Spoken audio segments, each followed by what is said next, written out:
Okay.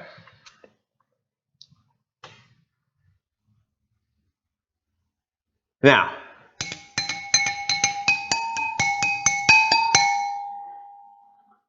I don't think that was quite the Watch It Played intro. You said you practiced this. I think you need to drink a little more of those so you can have some like note variation is the problem.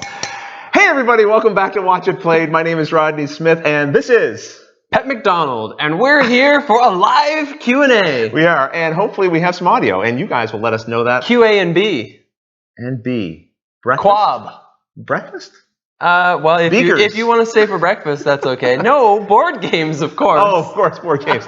So, like every live episode, we're wildly unprepared. I don't know how... Well, I'm always prepared. You are pretty prepared. I always come over here in a flustered mess. Games, equipment, microphones, levels, everything has to be tested over and over again. Levels. You don't usually bring a level. Everything's usually pretty straight. Pretty flat? Yeah, usually. Yeah, pretty even keel. Yeah, unlike your basement that keeps throwing marbles on the floor. I hope you guys watched our Potion Explosion playthrough where Pep threw only two marbles hit the floor, right? No, it was 3. It was 3, wasn't there? Yeah. One of them went off. Did 3 of them go on the floor though?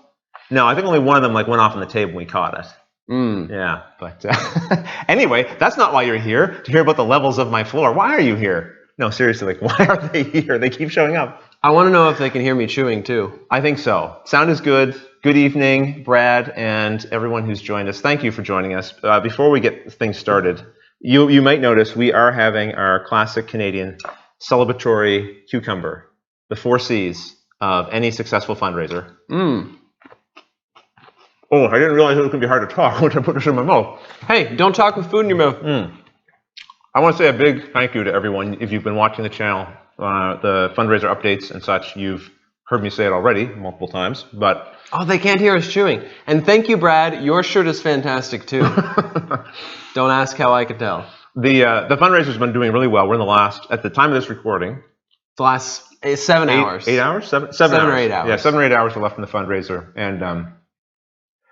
yeah, really appreciate the support that we received, especially being able to unlock Pep.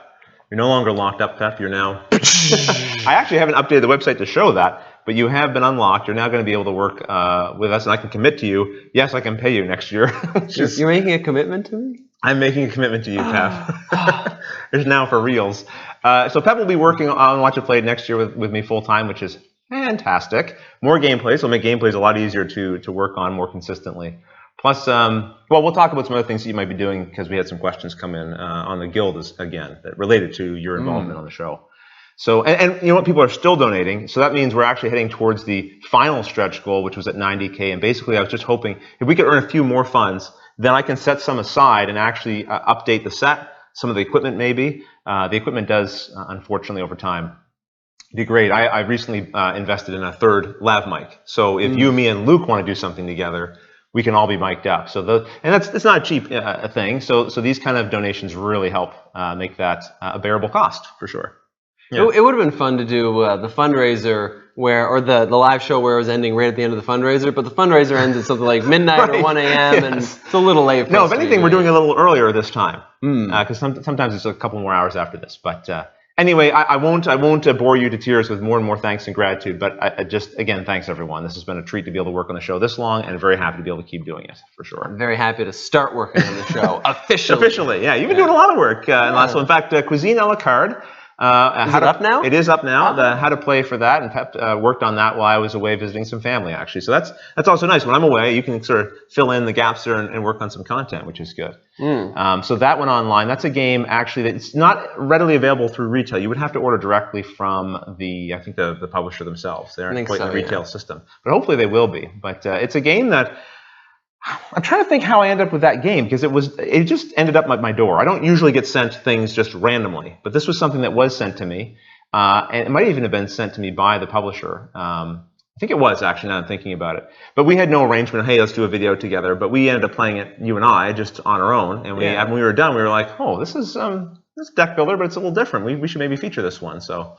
I knew my schedule was a little full already, but you had an opportunity to do it, and so... Script it up and do it. Yeah. And ironically, while you were gone, I ate a lot of your food, which makes sense because it's a game about food. That's right. It is a game about making recipes out of the cards in your hand, which are all different ingredients. So it's a deck builder where you're deck building to make, food-related dishes for judges. I will mention as a quick reminder, if you're interested in us answering some of your questions, and we love to do that here, just put in all caps question in front of your question. It just makes it a little easier for us to find it here in the chat. I just realized I'm going to have to eat this now that I've pinned it, but it's going to make me untalkable for a little while. Oh, perfect. JB Gandalf asks, now that we've unlocked Pep, how much do we have to collect to lock him back up again? That's a great question. 120,000 in 7 hours. Listen, Pep is much better when he's running free anyway, honestly. So we'll see how it goes for a year, and if it's that's the thing. After a year, if it just gets a little too crazy, we'll lock you back up again. That's fair. All right? As long as you keep feeding me. All right. We also have some games to play with you guys tonight as well. I couldn't quite decide on what to play, so I brought too many things. Yeah. Pep is insisting that I'm not allowed to play another charade-style game this week. Well, last week already I said, well, we can't play charades again this week because we did the week before. Or not the last live show. Yeah. And then this week you're like, hey, we should do it again. It's like we cannot do 3 charades games in a row. I think we could. That's crazy. No, I think we could do it. I think we could physically. But you just won't stand for it. I just won't stand for it. I will sit. I will sit right here for it. Fair enough. So we'll try to entertain you with a couple of other games instead. But yes, feel free to. What is this? Do you have him in blonde? No, I don't have a version of Pep in blonde unless you choose to dye your hair, which I don't think you have plans to do. 170,000. Andrew Smith says, when is the Strike playthrough? Strike, you say? Uh-oh. Huh. I do have Strike here with me. I don't know that we'll be playing it tonight. 2 players maybe doesn't showcase all that Strike has to offer. We'll have to let them play out there. Okay. Oh, I don't think they could join us. Well, they can. I'll pretend they roll the dice. You could throw 4. We could do a 3-player game with them. Yeah. Ooh, maybe that's going to happen tonight then after all. Okay. And they can kind of unanimously decide like if they want to keep going or not. I think we might have to act on their behalf. Maybe. Maybe. Or we could just each play 2 people. We'll see. Okay, so we might do a little Strike playthrough as well tonight. We also brought Snake Oil and Kaleidos as well, which is a Cool Mini or Not game. Or Come On game, because they just said they have their new logo. Have you guys seen the new logo? Simon, yeah. It's the new logo is right here. It's everywhere. It's also there. It's on every side. Actually, you're right. It's on all the sides and the front. They've sort of. I think primarily they wanted to do that update. I'm speculating here a little bit, but Cool Mini or Not, it used to be a website to rate miniatures. Are they cool or not? And now they're doing a lot more than just miniatures in their games, including this Kaleidos game, which doesn't really have miniatures. Well, it doesn't have miniatures at all. That timer is a little small. It is a small timer. Fair enough. Okay, so do you have any more questions here? Otherwise, if we don't, we'll just get into a little bit of gamery. JT Holderman wants to know if I can drink more wine. Well, Pep is here. Let's look at the first question that sort of ties into this, JT, that came on our guild. It says it's from Todd Adair, who says, now that Pep is unlocked from the table, apparently, will he have bizarre drinks again during the Q&As? Well, mission accomplished. We certainly have some assortment of drinks here. What are these, Pep? Can you spoil some of these for us? Well, I mean, I would love to have people think I'm drinking a fine assortment of various wines. You're not, though, are you? I'm not. It's actually just water with various amounts of things like raspberry. I can't remember the name of it. How you bringing cordial? Raspberry cordial, yes. Yeah. And stuff like that. Just things out of my cupboard. You had like a dark liquid over here earlier when I was setting up, though. Yes, this one is water mixed with vanilla. And it's terrible. Like vanilla extract? Like vanilla extract. Like do you want to take it? Here, you should take a sip. What are we turning this show into? It's so bad. Yeah, that's not good. And it's deceptive because vanilla has a nice aroma to it, I find. So as you're about to drink, it's like, ooh, that's a nice waft. But then, no, not good at all. It wafts in the wrong hole. Don't advise it. But so yes, the crazy drinks are back. Will they stay? Who knows? Crazy drinks actually really good. And cucumbers. Pete Spooner had a question. He wanted to know, will Pep introduce a new segment to the show? Pep's Corner, Watch It Pepped, Pep and Play? I really like Watch It Pepped. Watch It Pepped. Is that you could just go around and put pepper on dishes? Watch It Pepped. Oh, no. Rodney, this is a board game show. I'd have to put pepper on board games. Okay. Or like make new Would jokes you every like time. pepper with that? Make new jokes every time. Take one game and just run really fast with it. Okay, he's peppy with it. It's peppy. So have you given some thought to like maybe your own segment? Yeah, and we talked about this, I think, on the live show before. The idea of something like a pep talk. And I like pep talk. Pep talk. And the idea being a very basic idea of strategy for a particular type of game or theme of game. Like I would have a pep talk about deck builders and what you would generally do when approaching a deck builder. What's some good ideas? I probably will never go in depth. Like I'm not going to say when you're playing Star Realms, do this. Right. I always lead with this, or always take that. But I would touch on something like taking use of advantage in games, or the key element of having extra actions in something like a worker placement, and just things like that. Things that aren't always going to be helpful, but it's a good general starting point for someone. And what qualifies you for this? Nothing. I was going to say because he wins all the games. Well, I mean. No, Pep, you're very good at games. I'm usually very good at games. I'm very good at a game the first time I play it. I'm usually good at picking up a game. Yes. And so then the rest of us have to work to catch up to him, but we will eventually. But I mean, I'm not a guru of like. There's a couple games like Star Realms that I've played probably hundreds of games of by now. But I mean, I'm not going to say that I've played hundreds of games of Lords of Waterdeep. Right. I'd like to have. Yeah, but I think good general tips. You can highlight things people might not know. And you're thinking about these being kind of short segments, right? Like kind of a quick pep talk. Yeah, quick pep talk. Probably no more than 5 minutes. Right. So Pep's going to work on maybe a test pilot episode of that. We'll see if we like that. And then if so, he'll start shooting the real thing. Yeah, and I'd like it to be something that's probably bi-weekly. That's a good. I think that's good too. Weekly could be a bit to maintain. If you do bi-weekly, and it's like, oh, these are easy to put out, then you could do more potentially. Yeah. And hey, if anyone has any suggestions for specific types of pep talks you'd like, feel free to send them my way. Yeah, you can either do it to Pep's Twitter @BoardPep, or you could go into the Watch It Played Guild on BGG. If you just do a Google search, Watch It Played BGG Guild, you'll find it there, and you could start a forum thread, or we could even if we get around to it. Yeah, I mean, I've already got about a dozen ideas up already, including charades style games, for example. Yeah. I actually have quite a few tips for charades. Yeah, I do too. I have. That's one I certainly feel like. I've watched people play charades, and I think, no, don't do it that way. There's another way of approaching this word. I'm sure we've all done that, actually, watching people play charades, right? You kind of go, oh, no, I know a better way of illustrating that than what you're doing. That's kind of the fun and frustration of charades games. Okay, we had another question here from Mark Allen. Do you see any how-to type videos happening in the future which aren't specific to a particular game? For example, a crash course on board gaming for new players, or how to board game with kids. I guess ironically, that's a little bit what I was just talking about. Yeah, yours was more like like strategies and tactics to games. This was maybe a little bit more strategies and tactics to ideas around games. I think I don't have any plans currently, but I think our table talks kind of did that. Like we had one on how to teach kids games, how to introduce kids to games and things like that. We haven't done table talk for a little while. We've been pretty busy with the instructional videos and the gameplays and such. And every time it feels like we have an opportunity to do a table talk, it's either table talk or a live show. And just a live show always feels a lot more comfortable because you can kind of have the discussion here in person. Yeah, the table talk was nice because we could involve some contributions from the viewers a little more easily, which was nice. And we might still get back to doing some table talk, but those are definitely a more curated project, and so it takes more time in general, So we have to decide, is that the best use of our time or not? But we know people have enjoyed them in the past. Listen, I have one more question on here, and then we'll actually have gotten through all the guild questions, and we don't always get through all the guild questions. Let's bounce to one back here, because I see one. Sure. Okay. What do you want? Matt Anderson asks, you scrolled. Did I jump too far? No, you're fine. Okay. Matt Anderson asks, do you have the same pair of glasses? Are they the official Watch It Play glasses? Yes. I told you people keep asking me that question. They are different. They are different.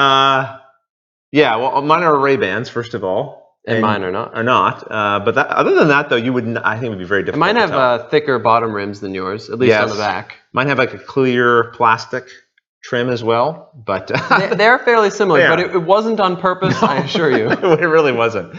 Okay, so I'll ask the last question here from Liz Howell, who says, "I've heard Rodney talk about what got him into board gaming, but now that you're an official part of the channel, Pep, I'm curious what got you interested in the hobby. Was there a game or games that sparked your interest?" And those are all the guild questions. Thank you for those. I think it is something that came up very briefly before, at least my answer, that the first game that really got me into board gaming was Axis and Allies with my dad.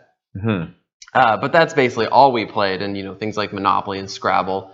It wasn't until quite a few years later before I got introduced to Settlers of Catan and started playing that quite a bit. Now, were you already playing Magic at that point? And I was, yes. It's funny, I never think of Magic as a board game, but it is something that people would think of when they think of board gaming and gaming. Tabletop gaming, yeah. So I was playing Magic for quite a while too. But it wasn't really until we started up the game group and I started playing games with you that I really, about 5 years ago now, that I really got into playing so many games like this. What was the first ones I brought with me? I think Small World was pretty early Small on. World, yeah. There's one other one I'm thinking about. Carcassonne, maybe? Probably Carcassonne. But I brought that early on too. I feel like I'd played Carcassonne before that too. Yeah. And yeah, just a lot of little simple games. And King of Tokyo was an early game that we got to the gaming group as well, I think. Yeah. King of Tokyo, Small World, and a lot of those, like Small World, for example, is just such an easy replacement for something like Risk, or even like Axis and Allies. Like it's people who are already familiar with that. It's not too big of a leap, right? Yeah, you're already used to combat with dudes on a map. Yeah. And so this is a way of making it more interesting and more involved for the players. So. And definitely more like it's more of a modern hobby style game. Not that we're reviewing Small World. I'm saying it's more interesting or not interesting than other things. I just want to make sure we didn't miss any questions here because they're zipping along, and I just want to make sure. Well, Lawrence would like to know what we think about Time Stories. I have played it. You have not. This is probably the good time to do our little disclaimer that because we don't review on the channel, we're probably not going to be giving you too many opinions on games. I just tend to avoid that because, what I like about a game is going to be wildly different than what somebody else likes. See, I like this question up here. Scroll very barely up. Okay, sure. Brad Skaggs asks, what wine is in the glasses? I did clarify there isn't any wine. It's all juice flavored stuff. Right. But he asks, do you do wine reviews? No, I definitely don't. But that kind of leads to a little bit of a thing where you won't review board games, but you will talk about board game components. Right. What's in the box and how you feel about that, and rule books. You tend to say whether or not you think a rule book is outside of like our typical traditional content. If it's a live show or table talk or if it's a product preview, well, definitely. I feel pretty comfortable reviewing products. Like when we did the game Canopy, because I felt like I could show you exactly how this product worked, how durable it was, and so on. And although there's still a little bit of an opinion happening in there, for the most part, I can demonstrate it. Whereas I can't demonstrate the kind of fun you're going to have when you break a boggle with your parents or your friends. I have no idea what that experience is going to be like for you. But I can say, oh, this bag holds 10 games. Yeah, and it does. And it's a fact. Yeah, and it's a fact. It's a fact, right? Actually, I just got contacted by a gentleman who wanted us to do a product review for a miniatures carrying solution, which I'm really excited about. So I painted up some miniatures for Guild Ball, right? A game that I'm hoping to feature on the channel. It's been sort of pushed off, but I still hope to do it. And I also had some miniatures painted for me for Arena Rex. And they're very delicate. And so I have some carrying cases like foam for that. Yeah. But the foam, it will like break the little things. It'll catch on like sword points and stuff. And some of those points are much thinner than even this. And they would just snap in a second. So I'm very nervous about it. So what this is a case that you magnetize, you put a rare earth magnet on the bottom of the miniature. And then it snaps onto this metal plate that then sits inside of a carrying case. So you can shake it all around you want. It doesn't move anywhere, and it's never touching anything, right? That's amazing. Yeah. So this is something that I believe he funded online, and he reached out to see if I would be interested in showcasing it. And I'm very interested, first of all, because I could really use this product. But also, I think if it is a good solution, I'd be keen to show it to other people who might also like be facing this problem. Like I was going to Gen Con, I'm like, I'd like to take my Guild Ball team with me, but not really, because if anything happens to them, I'm going to be devastated because it took me hours and hours and hours to paint them up, right? Yeah, it's actually funny because I thought recently about a great alternative for doing something like D&D, instead of having a grid on a table, would be to have a metal grid on the wall, and then you have magnetized bottoms on the pieces, and that way you can just kind of move them on the wall, and you'd have so much more of an open space. And everyone would be able to see it probably more equally even than sometimes if someone's at the far end of the table versus... Yeah, you'd always kind of have that top-down view. Yeah. Cool. I'm sure it's been done by somebody. It must be. It sounds expensive, though. Yeah. Very expensive. The big metal sheet on your wall. Yeah. Well, I don't know. Maybe. I think I remember seeing someone do that for a war game. Like they had a big war game up on a wall just like that, like a thin sheet of metal, right? Yeah. And then like tinfoil. Yeah. Something like that. Let's see if we have any more questions we want to answer, and then maybe we can start a little game fun here as well. All right. J.B. Gandalf asks, is Pep smarter and better looking than future Rodney? So is current Pep smarter and better looking than future Rodney? Future Rodney is pretty clever. He's always catching the mistakes that past Rodney makes. That's true. So I don't know if current Pep would be as smart as future Rodney. Maybe future Pep. But future Pep might be smarter than future Rodney. That's a real possibility. I don't know about better sure. looking though. You're pretty handsome. Oh, no, I'm just blushing. Okay, let me see. We'll get down here. Okay, so Racer Drago wants to know: is Pep and I going to be doing Mansions of Madness? We are going to be doing a playthrough of Mansions of Madness. Pep will not be starting it with me, I don't believe, because Pep, you're taking a little trip before you officially start working. Taking a trip before the official start date. Right. So Pep will be away at the point we start, but I think Luke and I will begin it. I'd even love to be able to get Andrea here in some way on the playthrough, but she's not living here now. She's in university, so that might not be possible realistically. But even if I could get her to Skype in for like 5 minutes to say hello, I think that would be a treat. Be fun. But definitely Mansions of Madness will get a playthrough, and I can't wait to revisit that game, especially since, for people who don't know it, it was the first game that we featured on the channel before it was even called Watch It Played back then. So I might pop in for the ending and make you guys lose or something. Yes, you can show up. Surprise overlord. But no, and that's something else about the game. It's fully cooperative, right? So all of us will be playing together, which I think will be quite enjoyable. So let's see what else we have here. Thanks for the congratulations from folks about the fundraiser. Yes, great. Big thank you. Yes. I think it's iTurtle or L Turtle. Question: do you still play Dice Masters? No, I don't actively play Dice Masters, and it's not because I wouldn't enjoy doing it. I just, so many games, so little time. The only game I would say that is collectible that I still consistently play would be Ashes, Rise of the Phoenix Born. Yes. I just play that more. Well, I just played that this past weekend, actually. I was visiting Halifax, and at the Boardroom Games Cafe, I broke out a game of it there. This next question always makes me sad. This is from Luke? Oh, no, that one first. Oh, Luke, you're making Pep sad. Making me sad. No? Okay. Continue. Wouldn't cloning another rod have been cheaper than paying Pep? No, I've tried the cloning, and cloning doesn't really work. It always backfires. Your clone always ends up not quite as good as you, or evil, or, it's just... I thought Luke was your clone that you made a long time ago. You got to wait for him to get to adult. Takes a while.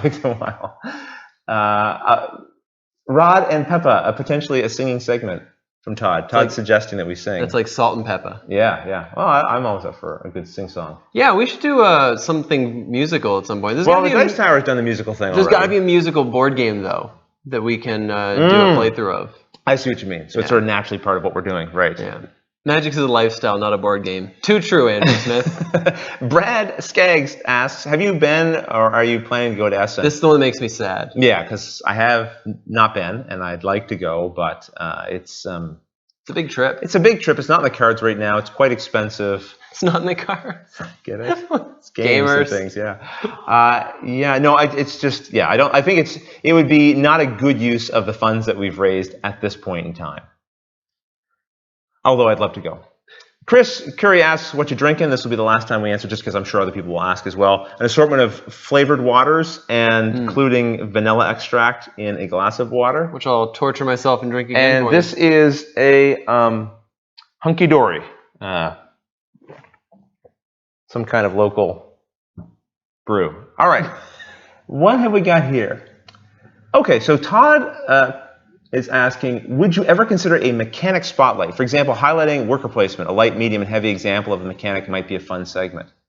Yeah, I think the challenge to all of these kinds of, let's call them extracurricular segments, is that working on those means not working on the core content of the channel. And so that's always a difficult decision, I think, to make. Because I have a different idea. Like your pep talk segment, right? I think is a great idea. I sometimes have thoughts about, I'd like to do this little different kind of segment as well. Yeah.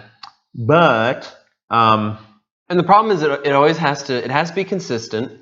Like that's the big part about your channel is everything's been consistent from the start. More or less. Yeah. So if you just start doing, a highlight, a worker placement highlight, if after 2 months you just can't do it anymore because of either time commitment or you just can't think of any other content for it, it becomes kind of like a failed side project. Yeah, I would feel like I probably wouldn't start it unless I felt like I could commit and I knew sort of what I was going to be doing for those next few segments. But I think it's a great idea. The other thing I think this highlights, what Todd's bringing up though, is there's lots of room in board game media for other kinds of content. People will ask, how do you do what you do, or how could I be successful at it, or whatever. And I think finding something unique that other people aren't already doing is a great way of doing that. So, Todd, that's a great suggestion. Anyone listening who's been thinking about board game media, maybe that's a good area for you to explore.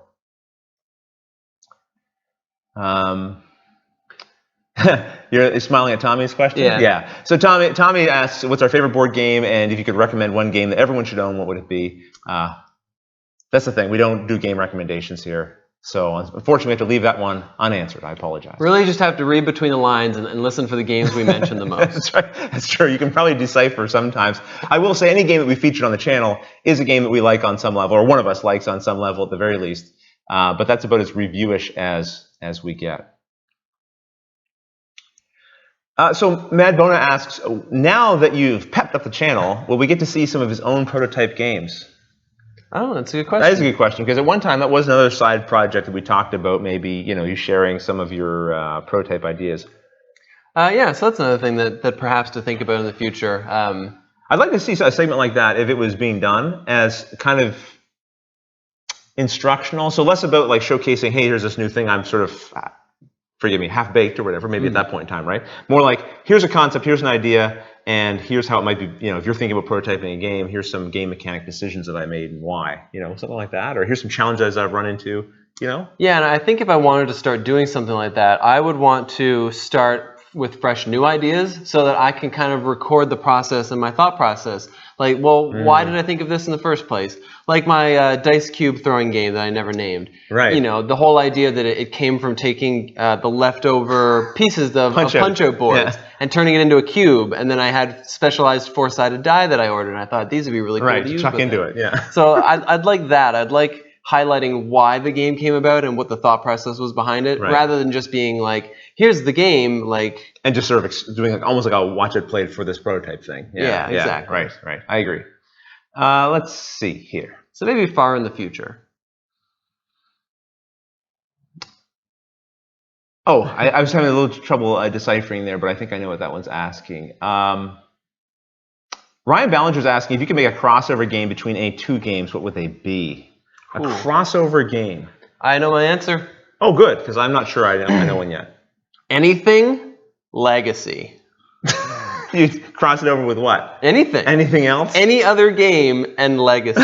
Legacy game. I feel like you're cheating, but that probably is the best answer you're going to get. It's difficult to come up with that. Scrabble Seafall. You know what I mean?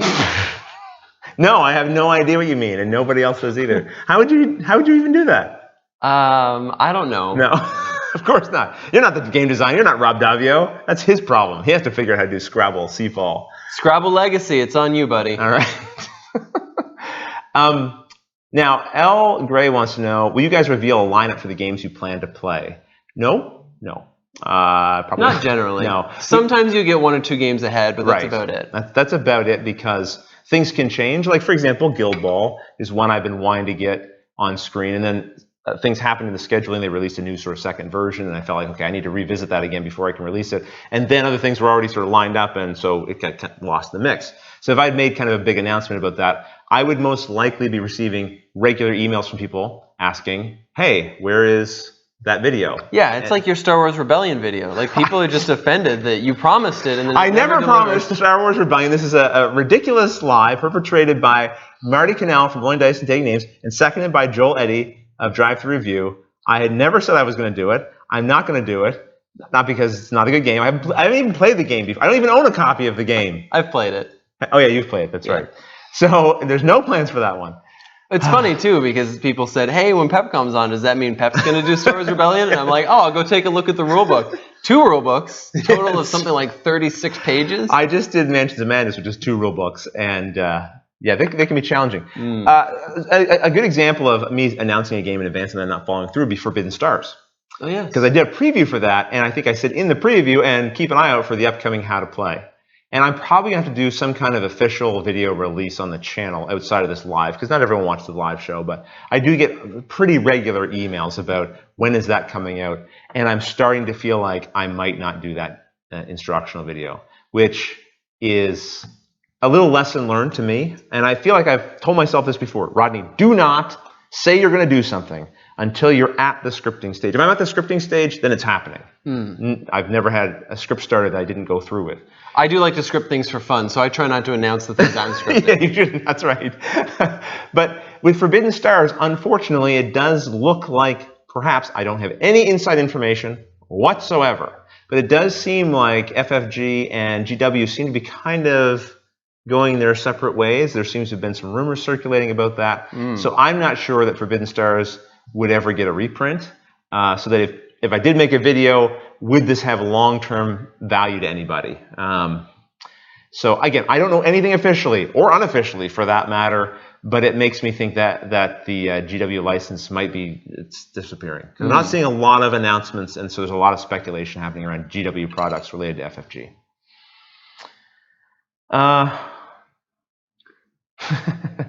Well, Todd wants to know if either of us cook, bake, have a garden, etc. Do you bake? Obviously, you cook for yourself. Yeah, I cook, I bake. I don't have a garden though. No, I don't have a garden, and I used to do a lot more baking and cooking before Watch It Played happened. Now I don't. I would blame time, but that's probably darn you time. That's probably an excuse. You know, it's just not where I haven't made a priority of going back to like doing more cooking and baking and stuff. You know, but a noble hobby. Michael Vanoy asks, is there a TV show you're hooked on that you can't wait for the premiere of? Also, congratulations to both of you. Thank you. Thank you. Is there a TV show you can't wait to see return? Luke Cage. Well, not return, but I want to see Luke Cage. I'm counting that as, I'm counting Daredevil, Jessica Jones, Luke Cage as kind of a continuing series anyway. So yeah, I'm waiting for Luke Cage to come back. Those are exactly the shows I was going to say as well. Yeah, like Punisher Season 1, Daredevil's return, anything Marvel Defenders related on Netflix. Cannot wait. I'm not personally invested in the Punisher, but Luke Cage is cool. Sure. I think there's a couple trailers now for Luke Cage. They look fantastic. And Iron Fist is coming as well. Yes. There's been some set photos that have been sort of leaked about that.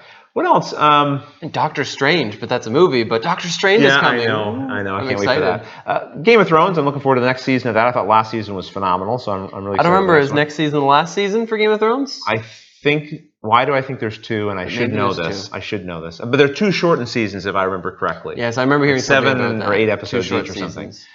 Which is sad. Mr. Robot is currently on, but that's a show that I love, and it's in the 2nd season right now. I'd recommend it if you weren't checking it out already. So I don't mind recommending things. I just don't want to recommend board games. Just not board games. No. Any other shows that you're currently watching or excited about? No, I haven't really been watching too much TV lately. Okay. Lots of board games. Chris, you asked an interesting question. Chris Peters asks, how do I decide which games to do videos on?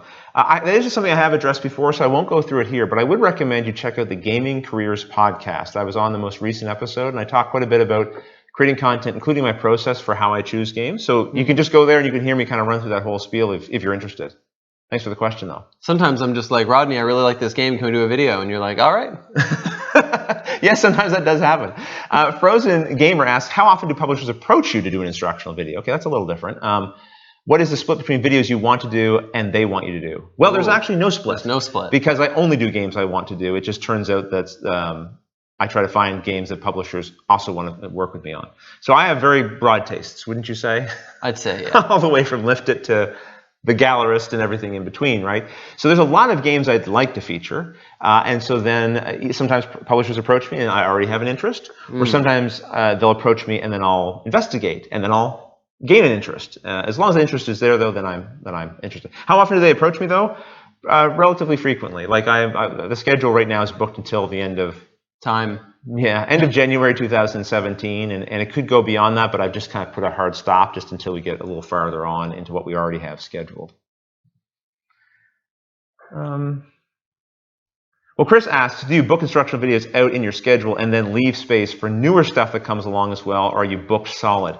Well, I'm booked solid, but then what happens is something comes along that I'm like, ooh, that would be fun to do, or I'm really keen to do that, and then I just stay up a little later every day. and I'm only loosely booked too, so there's a little bit of room for me to slide in and do things too. As more publishers, I think, get comfortable with the idea of, oh, Pep is also doing content. It's in the same format as Watch It Played. Sure, it's not Rodney, but it's on the channel, and it seems to be getting a decent reception. I think more publishers will be more comfortable with that, and some already are, right? So, but that just takes a little bit of time, right? When people are more used to seeing me at the helm there.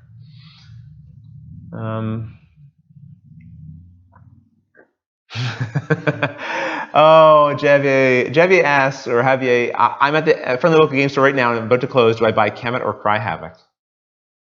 I'll let the viewers respond to that question. I wish I could answer that. Well, I would cry if they didn't buy Kemet. Kemet. There's a very balanced answer.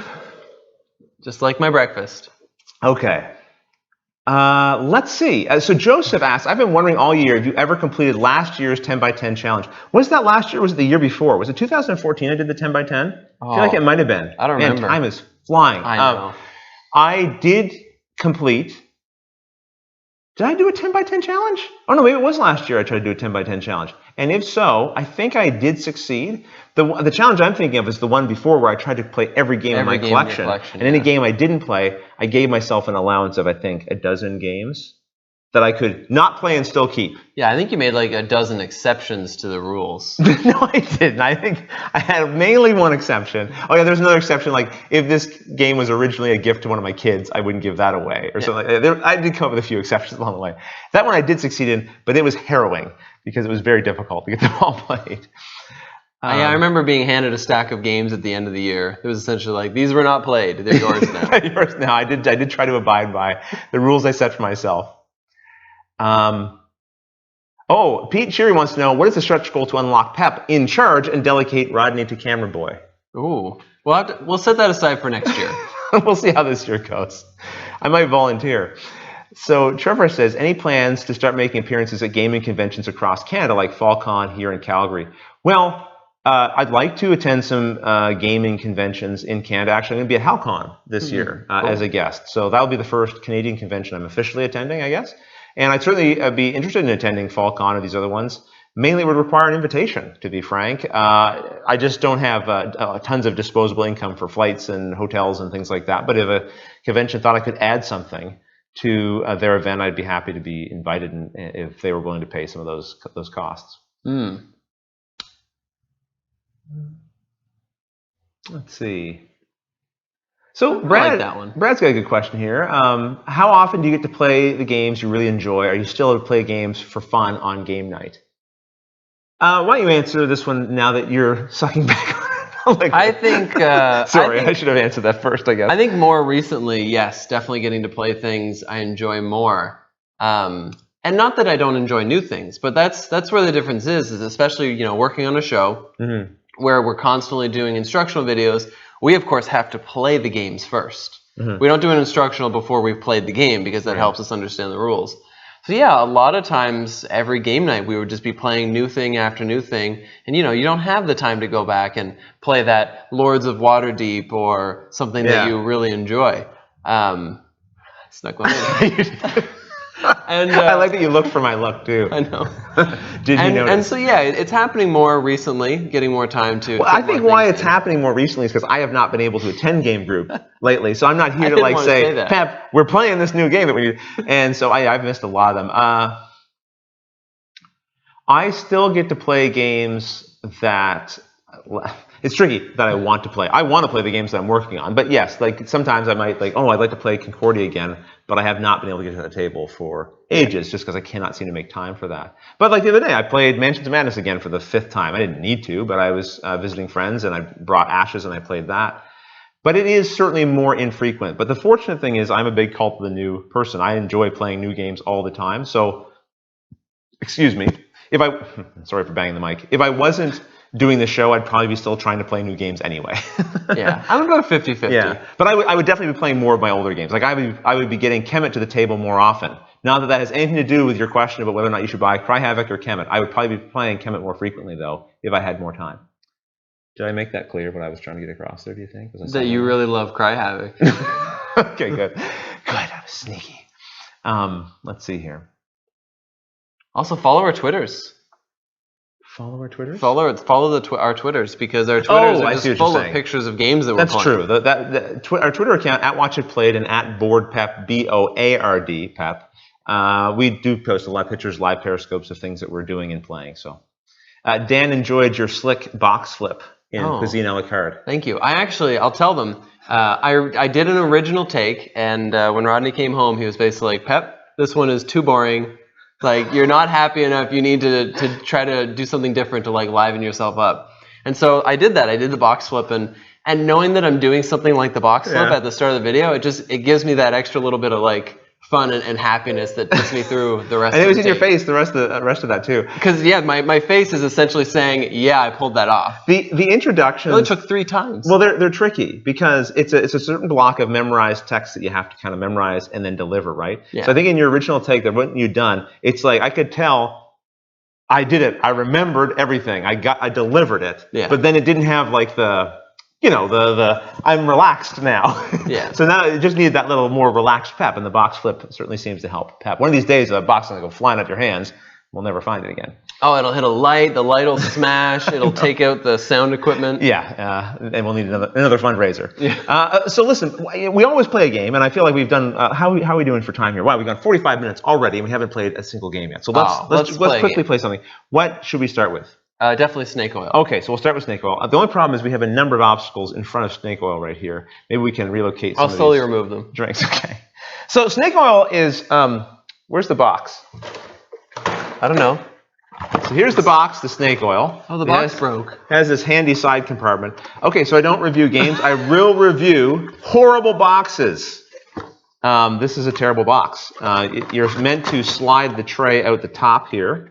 And the way it all folds together and stuff, it's like a cheap pizza box, and I really don't care for it. There you go. There's an opinion, everybody. I do not like this box. But we're not here to play the box. We're here to play the game.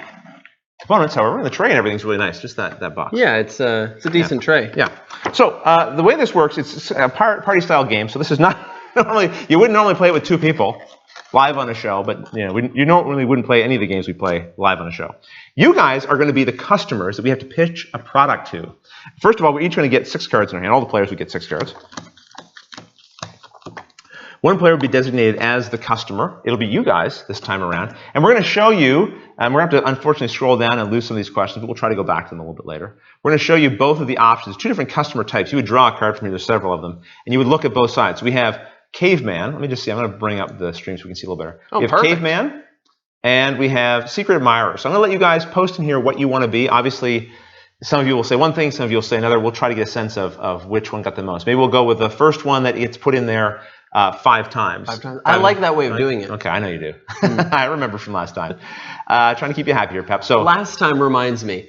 I made a promise to you all. Yeah. At the end or the middle of the last video, when we did Speechless, I said, I will go through this afterwards and I'll tally up everyone's thing and tell you who won. I forgot that once the video's done, I can't go back and find that chat. So, listen, everybody won.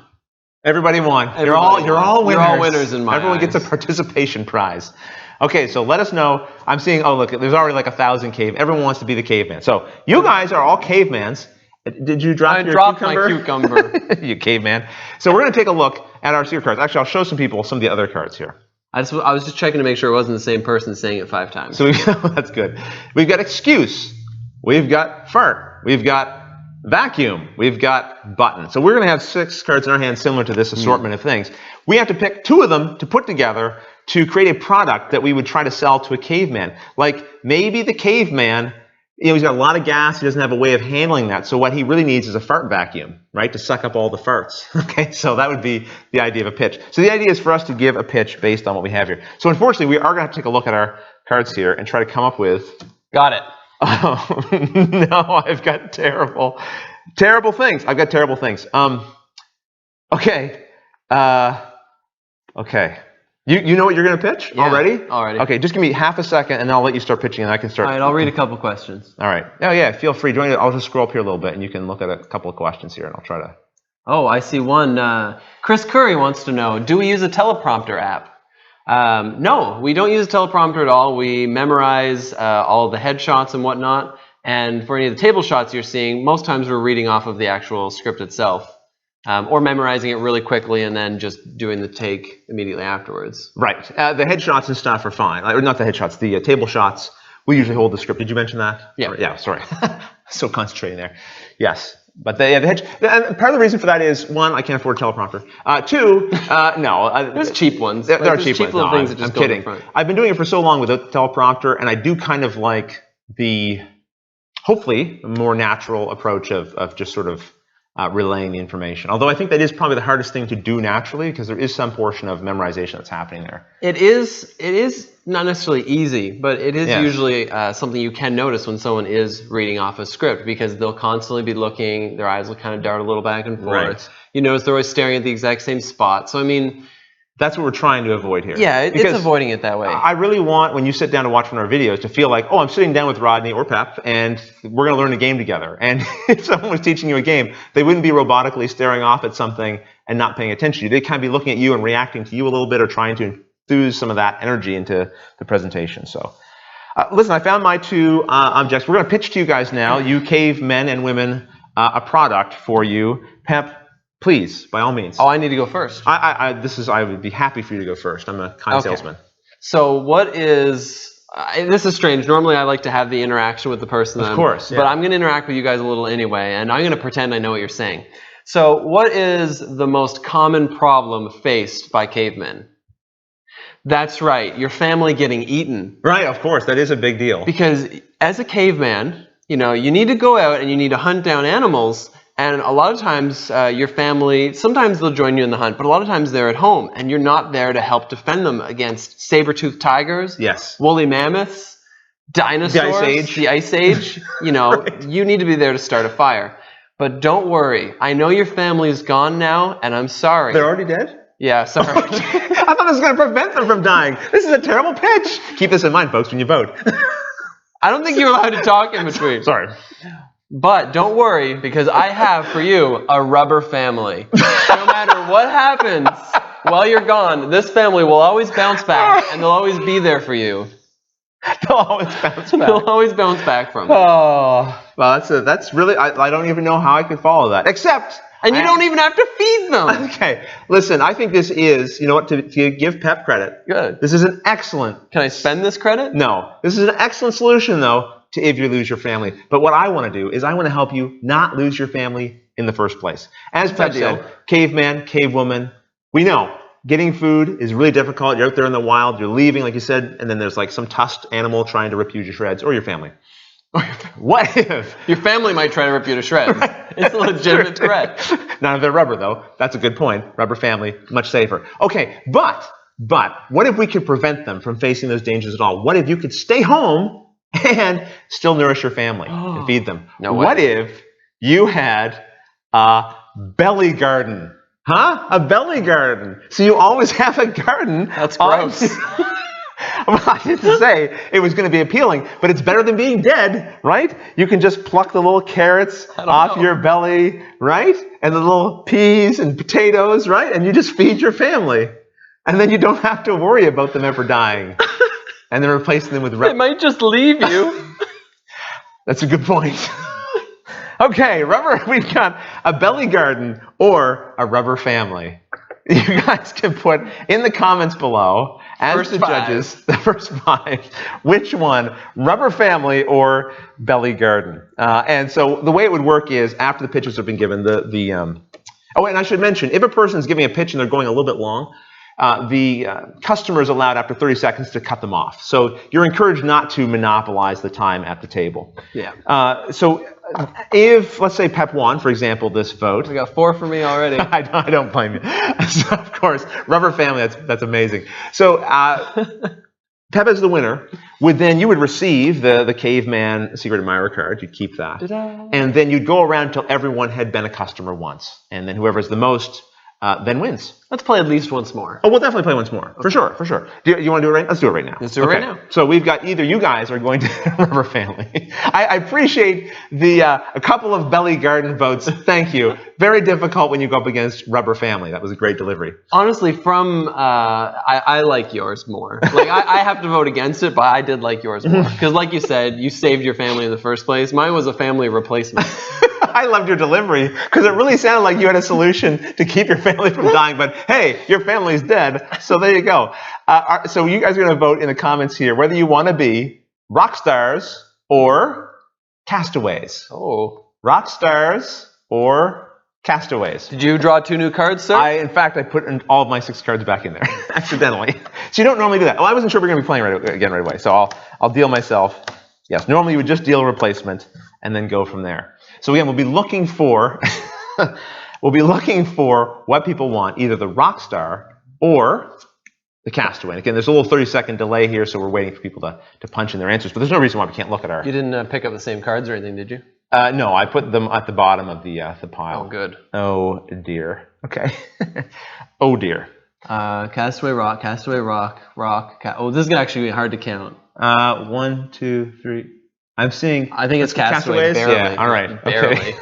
This is... Oh, okay.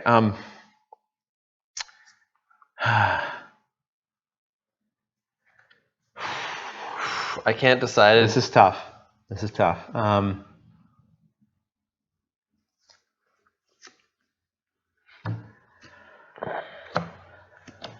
Okay. I think I'm ready. Are you ready? Okay. Good job, Pep. Pep's ready to go already. Go ahead. Let's have it. Oh no, you got to go first this time. Oh no, I have to go first this time. Okay, so I'll go first this time. Oh, all right. Sometimes you get a hand of things that maybe aren't necessarily everything you'd like them to be. But that's not the case this time. I've got a great option here for you, Castaway. I'm actually in a helicopter over top calling down to you because obviously you're a castaway right now. Oh. I'm letting you know I have found something perfect. I know you've been on this island for a long time. You'd like to go home and see your families, maybe your rubber families. I don't know. But we're going to get you home. Don't worry. We're going to get you home. You've been stranded on that island for a long time. You're tired of your neighbors. You want to leave. I've got just the thing for you. I'm going to throw down to you this freedom handle, okay? It's going to be a handle. You're going to turn the knob. You're going to enter through whatever door you attach this to. You have to fashion a door, I'm afraid. You have to make a door to something. You attach the freedom handle to it. You walk through that door, and freedom awaits you on the other side. What more could you ask for, castaways? I have guaranteed your freedom. Pep, over to you. Now, see, the thing about that is, I don't know if you guys realize, but sometimes people sell you things that don't actually work. That's one of them.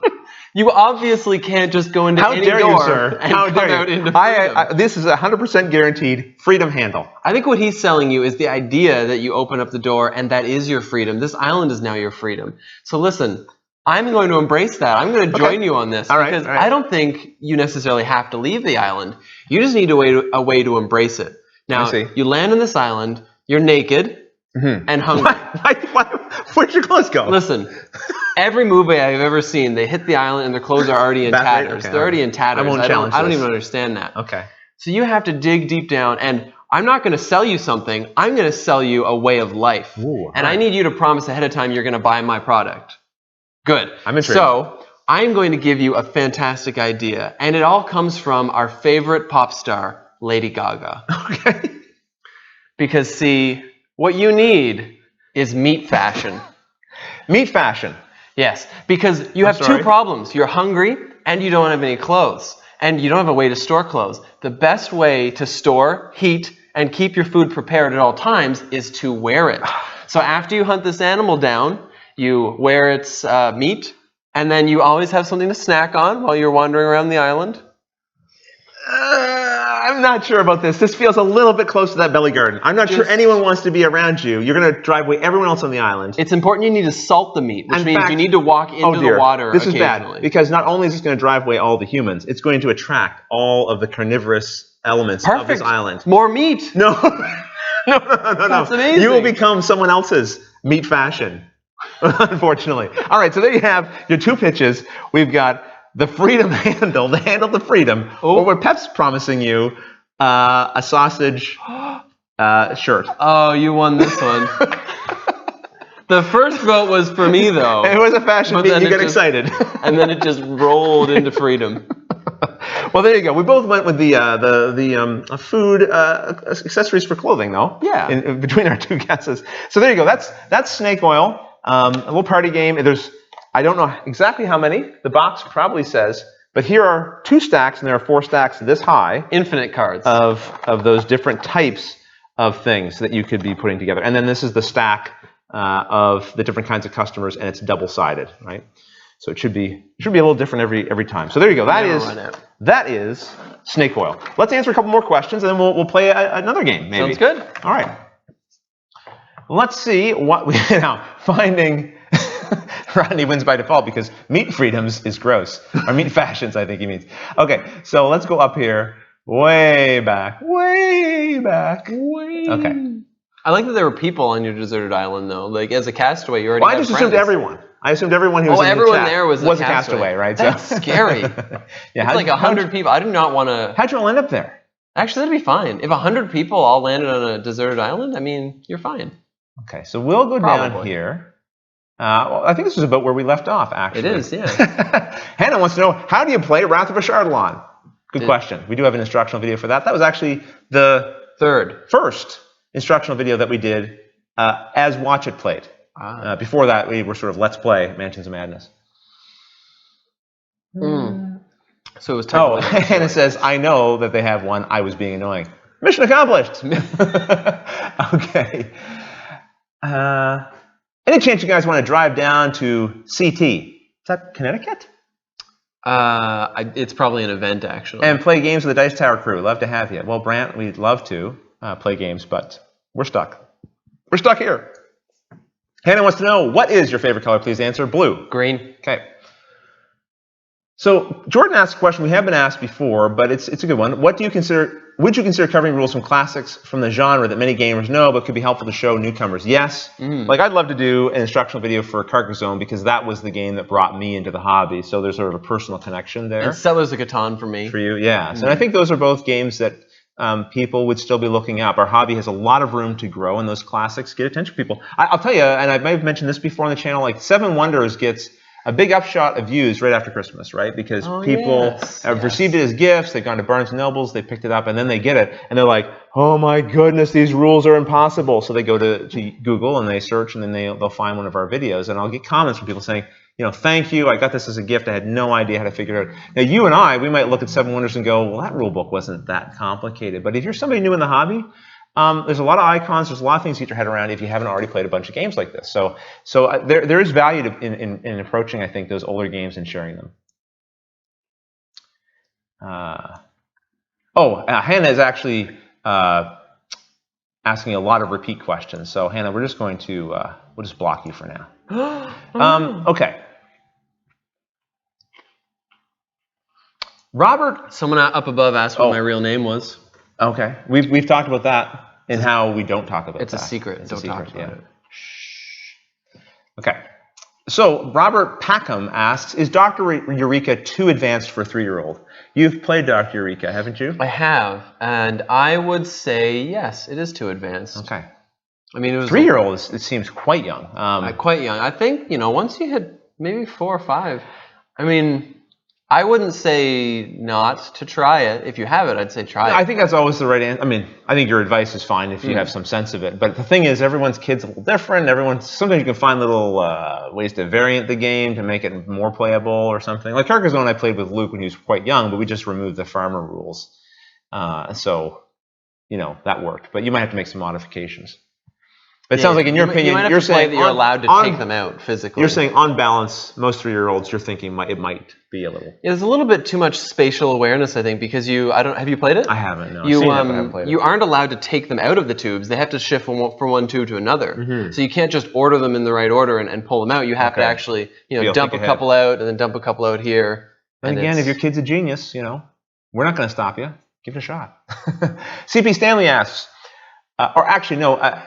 Estra Meyer says, but if there's an expansion for Forbidden Stars, you'll make a video?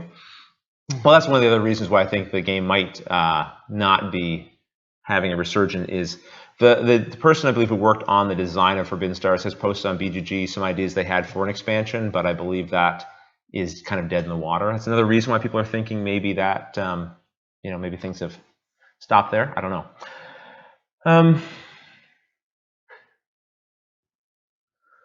CP Stanley asks, how many and how do you decide to do a publisher-sponsored video? CP, I would direct you to the most recent episode of the Gaming Careers podcast, or look for the one where I'm there as a guest. I talk a little bit there about the process for selecting the games and the publishers. 99% of the games that I feature now I require the publishers to pay a fee. That fee is, to give you a sense of it, like, the fundraiser is, I haven't done the exact math recently, but it's about 80 to 85% of the funds that I raise and support my family on. Yeah. So I'm not charging them what I would consider to be a significant amount of money. It's how I weed out publishers who are actually serious about the videos that we're creating and actually want the content. So amongst all the games I want to play, I will find publishers that are willing to partner. And hey, thanks for being a multi-year supporter, CP. I appreciate that. Yes. And everyone who's a new supporter, everyone who said this year, I think I would like to support the show. That makes a big difference, because the more people who support and donate, it kind of spreads the burden out a little bit for everybody, to support the show. It makes it a little easier for us to reach some of the stretch goals if everybody's participating. So that means a lot. I kind of want to know what the fundraiser's at right now. We could take a look here. The fundraiser. I'll read the next question while you're doing it. Brad Skaggs asks, with your busy schedule, are you ever able to watch other board game YouTube videos or listen to podcasts? I would love to answer that question, because I have... Yes, right now we are at 88K. Thank you, everyone. The donations are still coming in. So to give you a sense of it, I can't see, unfortunately, on the app here, but I think we would have about 7 or less hours left to go. 5 or and a half, 6. 6, something like that. Somewhere around that time frame. So if you are interested in donating to the show, this would kind of be your last opportunity. It's a funny thing, because even despite the fact that we've got fundraiser update videos, we've got Twitter and social media happening, we've got so many wonderful other board game, speaking of other content creators, so many people who took the time to tweet, retweet, share the fundraiser. In other words, they're saying, okay, we want to share with our audience what's going on here with Watch It Played to help bring support. That means a lot, because despite all of that sort of pushing out there, I still had someone write me today go, I just saw you have an ad on BGG. I had no idea you were running a fundraiser. So if they had not seen that ad even, despite all the other things, they would have had no idea. So even though they wanted to support, they wouldn't have really had the opportunity to, because once the fundraiser's over, it's over. Right? And then I try not to pester you again for the rest of the year. So all of that sharing really makes a difference, because it helps people find it who might be interested in it. But do we ever watch other board game YouTube videos or listen to podcasts? I'll let you first. I have maybe a longer answer. Not really. I mean, yes, a little bit. Anything that pops up, I'll watch and have a little bit interest in. But there isn't anything I would say I watch religiously or whatever. Yeah, anything I'd watch completely regularly. Same with podcasts. Funny enough, I don't have dead space in my life where I'm doing something that I feel like I could listen to a podcast in the background. Right. And that's the thing. Maybe I should get a headset and listen to them when I walk or something, because I go for quite a few walks and runs, but I like the sounds of nature.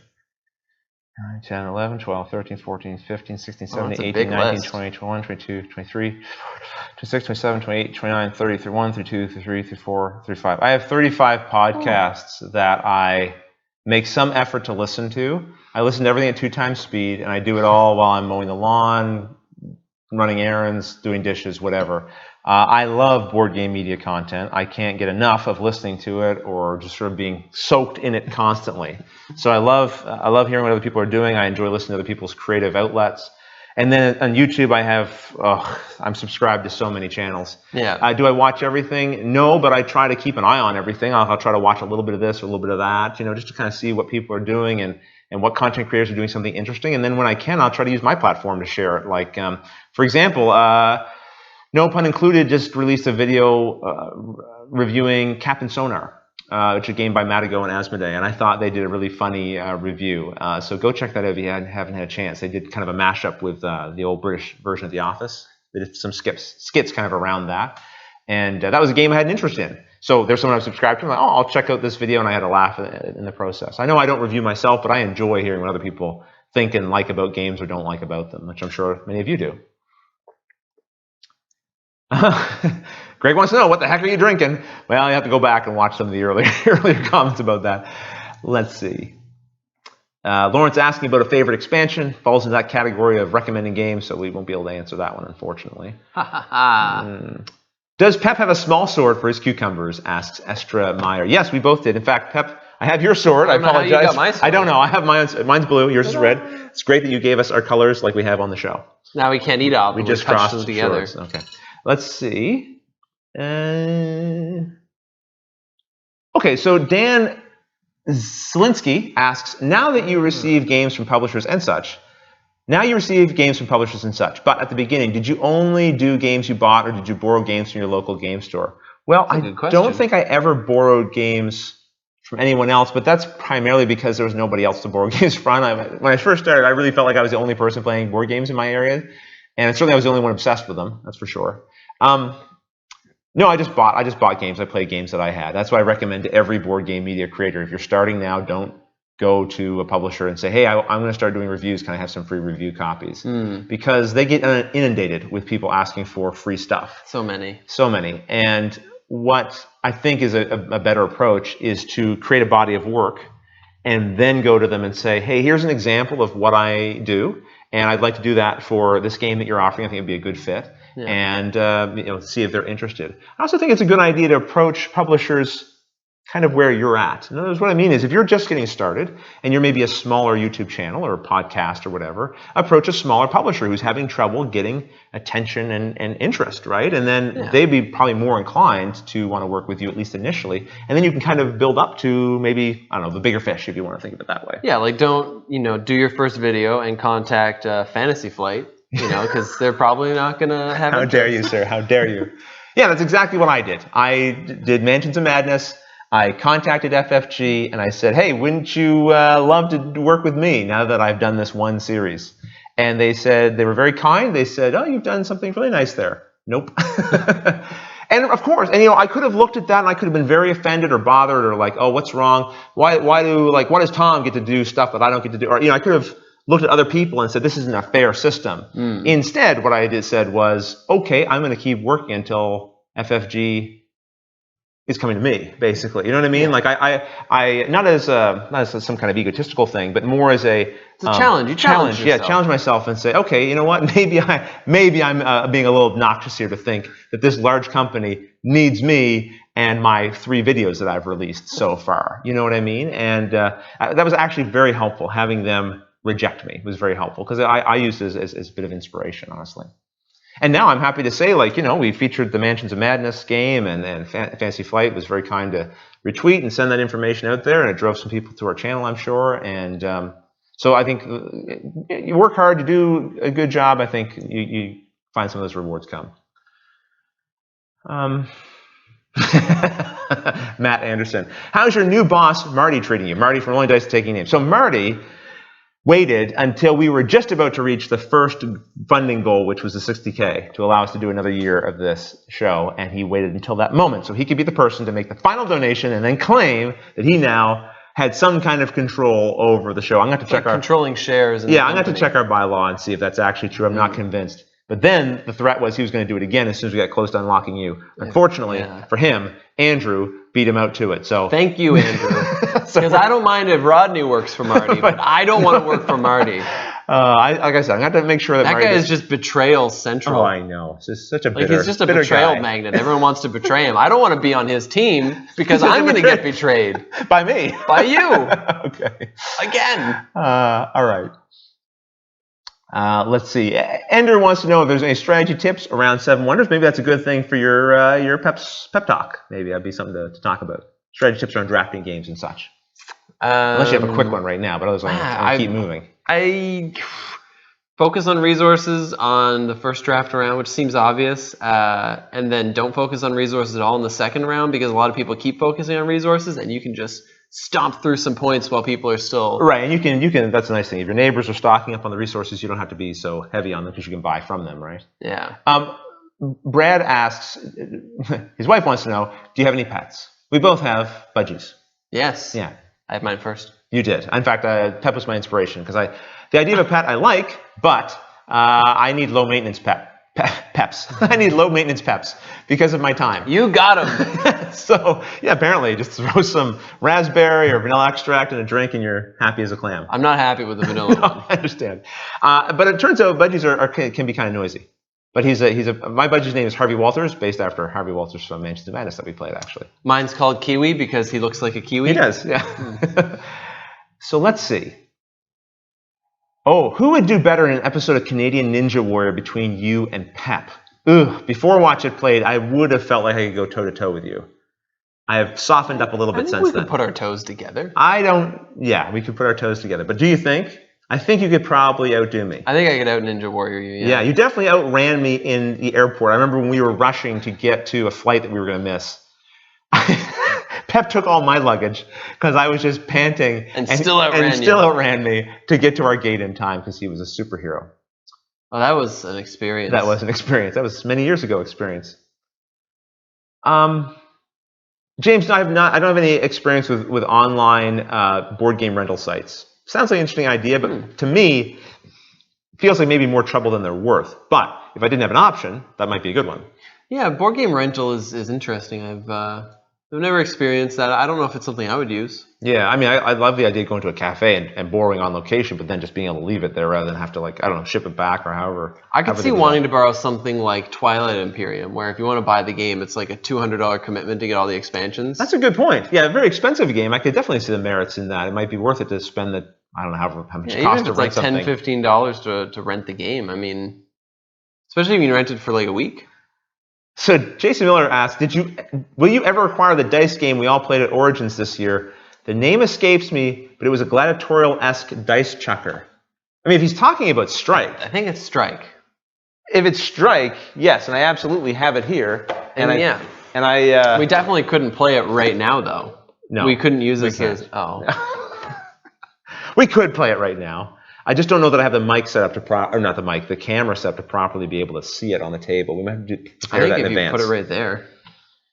The lip, it would be hard to see into. People would lose they wouldn't see it. If you meant Strike, this is like my third copy of Strike. I keep buying it and giving it away to friends and as presents. I like doing that. Yeah. I need a new copy of Three Wishes. Oh, no pun included, who we just mentioned earlier about that Captain Sonar video you should check out, asks Diva or Farah. That's an Overwatch question. Farah, I have the most time invested in Farah. When I have downtime, I play Overwatch. Don't get a lot of downtime, but when I do, it's Overwatch. I am now playing Diva almost nonstop. And you're not playing Overwatch. I don't think your computer would quite be up to the task. Yeah, I don't really play it. I probably wouldn't, but if I were playing, I'd probably play that Reaper guy because he's cool. He's like a Grim Reaper. Yeah, I bet you'd enjoy Reaper. Yeah. How do you pick one? Dragon asks, have you guys tried Tabletopia yet? Yeah, I have tried it, and I have like a really nice subscription that I got for it. Me too, yeah. And I just haven't used it much because typically when I do have some downtime to play a board game, I have been grabbing one off the shelf and playing it that way. But I think it's a great resource, again, especially if you're someone who doesn't have a local gaming group. Find people online who'd like to play a game, and boom, you're all set. Play it that way. I play a lot of games online right now, but it's mostly through Board Game Arena. Right. You should go sign up for a free account on Board Game Arena, and you can play games with me anytime. Brad, I have no idea why Pep is so clumsy. Good question. Oh. That's hurtful and mean, Brad. How dare you? No, it's a fair question. I think I was born with it. Hey, listen, we don't all have the same talents, right? I'm not I'm not normally clumsy either. No, it's not like you're falling and tripping over things constantly. But for some reason, you put a die or game components in my hand, they fly everywhere. All right. Trevor writes, just walked back to the live stream and heard fart vacuum. I'm intrigued. Happy to intrigue you, Trevor. Teague Watson asks, what is the best rule book you ever encountered? Ooh. Oh, man, I used to know the answer to this. I'll tell you, Blood Rage is definitely one of the best ones that I've ever encountered. I suspect Mass Mora is going to be very good as well, because I believe it was done by the same group of people. All right, do you have your copy of Mass Mora? I might. I want to play that. No. What? That was definitely, Blood Rage was not only an excellent rule book, but, and this is not really reviewing the game, the components were so well done that there's many reminders on them about how the rules work. So it all works really well to make it very easy, I find, to break that game out after months of not playing it and be able to play it almost with minimal looking at the rule book. Yeah, personally, I think if you can put a little explanation of how everything works everywhere, like on the board, if there's with good status graphic design, put it on the board. Yeah. Recently, Star Trek Panic had that. It has all the little, this is what the little ships you'll encounter would do is written on the board. The original Castle Panic had similar things. In the corners, they had like little rules reminders, and I think that is a great idea. Okay, we've now caught up to when we started playing Snake Oil, so it's time for us to play another game. And the other game we're going to play, because we only have 15 minutes. Now, I know that you said we could not do another charades game. I know you insisted that we not do another charades game, Speechless in particular. You said, no, we cannot do it in a row. It's too much. I've got Speechless set up over there. I know. I can see it. We're going to play Speechless, everybody. So if you weren't here last time, here's how it works. I'm going to go up there. I'm going to act out 6 things in a row. You're going to write down on a little piece of paper that you have handy there. You're going to write down the 6 things. I'm going to do that. I'm going to go like this. I'm going to act out the first thing. I'm going to go like this. I'm going to act out the second thing.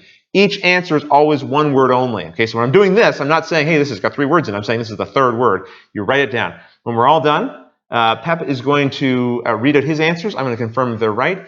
If Pep was wrong, but you also guessed what Pep said, and he was wrong, you get 1 point, so it's not a total loss. If you get it exactly right, you get 2 points. All right? So we played this last week. Hopefully you'll be able to follow along. Oh, I see. Last month. I see Rolling Dice and Taking Names has asked, are you ready to do a video for Star Wars Rebellion? I'll send over my plans for Watch It Played after I take over tomorrow. Maybe that is, maybe what we need to do is we need to do it together. Do it as a team. Like, I do the basic rule book, and then you do the regular rule book, and we kind of like... I told Marty if he made this joke, it would haunt me for the rest of my life. And Marty, you've caused this to come true. I think Marty's going to haunt you for the rest of your life anyway. It's true. People, totally unrelated to Marty, now just write and say, so when is that Star Wars Rebellion game happening? Hey, it worked for Seasons. Marty also... it did work for Seasons. Marty also asked, are you ready to never play Strike again? No, Marty, and that's going to be the next game we play on the next live show just because of that question. We were going to play Strike. Okay, so right now, we're going to play some Speechless. Marty, put that little smart brain of yours to work. Let's see if you can get some right answers. I'm going to turn on the other camera.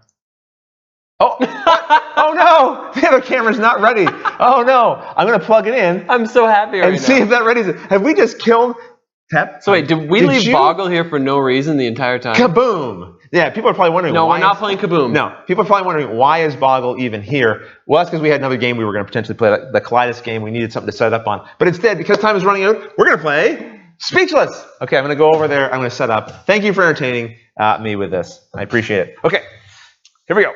All right. Heading over. I'm going to...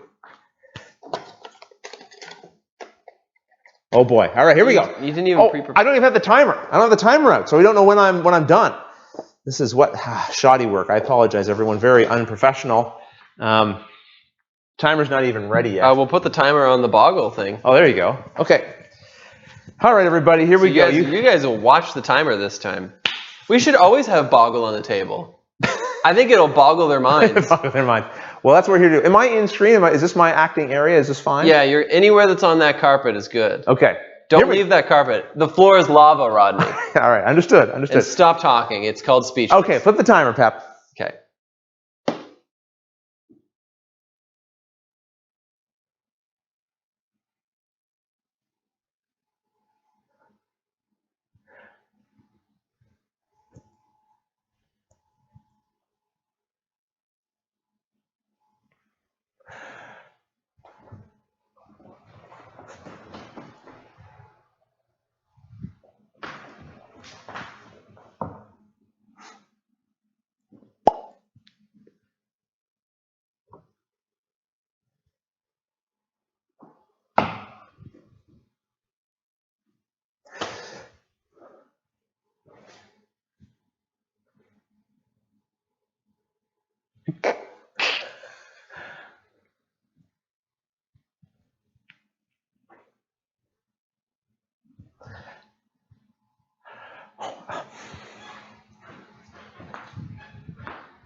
You can now request anything you'd like to see.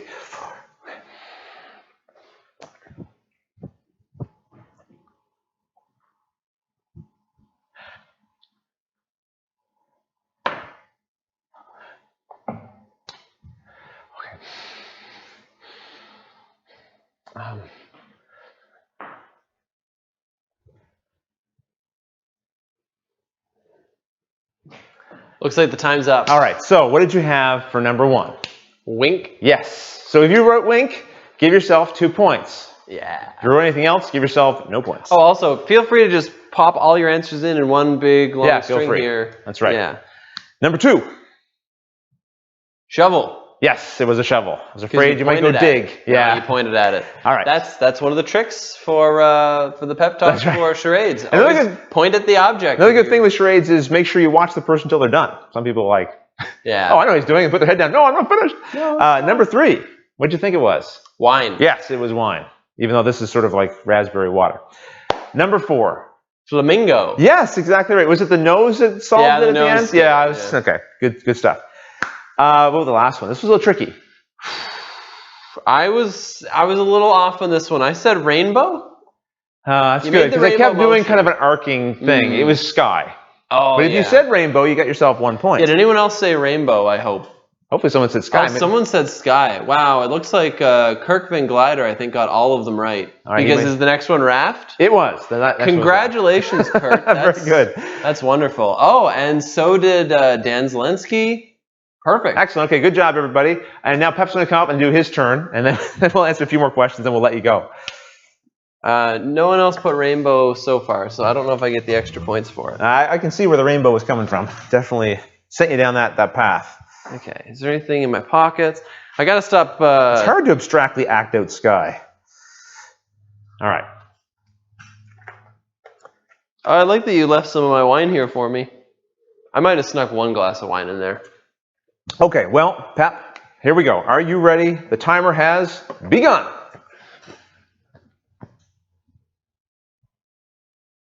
Okay.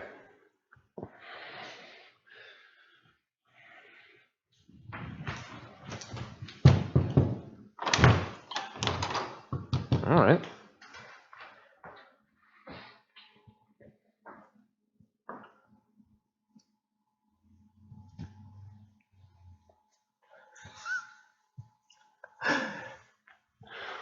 I know which one I'm going to make him do again just for fun.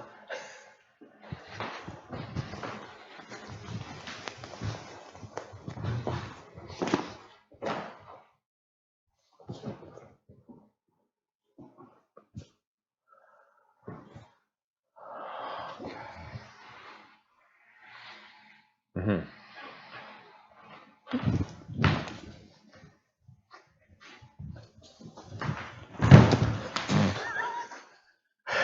Oh dear.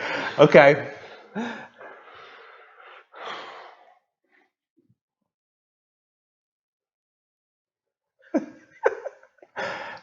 No, that seems like Pep every day. All right.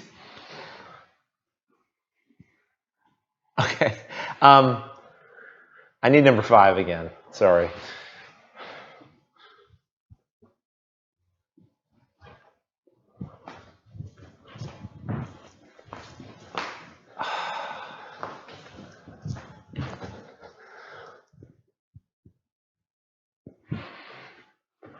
Okay.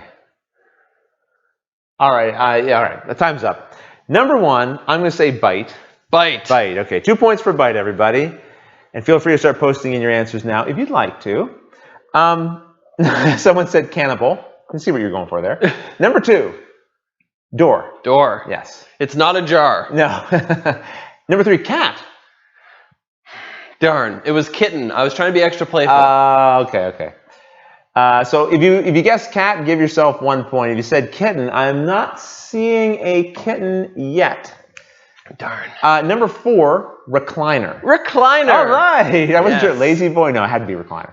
Number 5, I'm going to look at... Oh, everyone I think is smart. Smart as a dolphin? Yeah, not me. I said scuba. I just had no idea. But it's like when you were doing it, I felt like I know what this is. And I could not put my finger on it. It's funny. I was actually catering to the camera a little by like going what I thought was off camera and then like coming in to do the jump. Yes. So it probably helped emphasize the jump part of it more. That was good. What did you have? The last one I put model. Oh, it's flirt. You know what? We've got flirty on here. I'm Daniel. I'm going to give you flirty. Although I actually have some flirts as well. Solo Board Gamer said flirt. Yes. And so did Kabuki Kid and James Wallace. You just don't know how to flirt, Rodney. Apparently not. Or your flirting doesn't work on me, Pep. Oh, maybe. I'm wise to your ways. So there you go. That's another round of Speechless. Thank you for entertaining me and letting me force you to do another round of Speechless. And thanks for playing, everybody. That was fun. So now, before we let go, because we have another 5 minutes, I will go up here and try to answer some questions. Are we going with the quick yes/no thing? Well, we're not quite at that stage yet, but we might. Okay. We might have to get there. I'm just going to go up a little bit farther.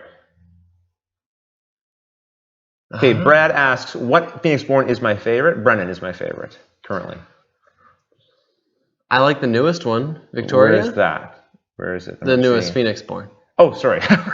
Who's Victoria? I don't see a question. I haven't got to try playing with her. Okay. Racer Drago asks, do you like Ninja Warrior? I've only seen the little clips I've seen other people share on Facebook, actually. But it looks very cool. I think I might like Most Extreme Elimination Challenge better, though. I haven't seen that, I don't think. But it's because it's more of a comedy. Kirk Van Gilder asks, do publishers pay to use Watch It Play logo on their boxes, or how does that work? Not currently. I haven't asked for some kind of payment. Might I in the future? Maybe. I don't know. I don't know.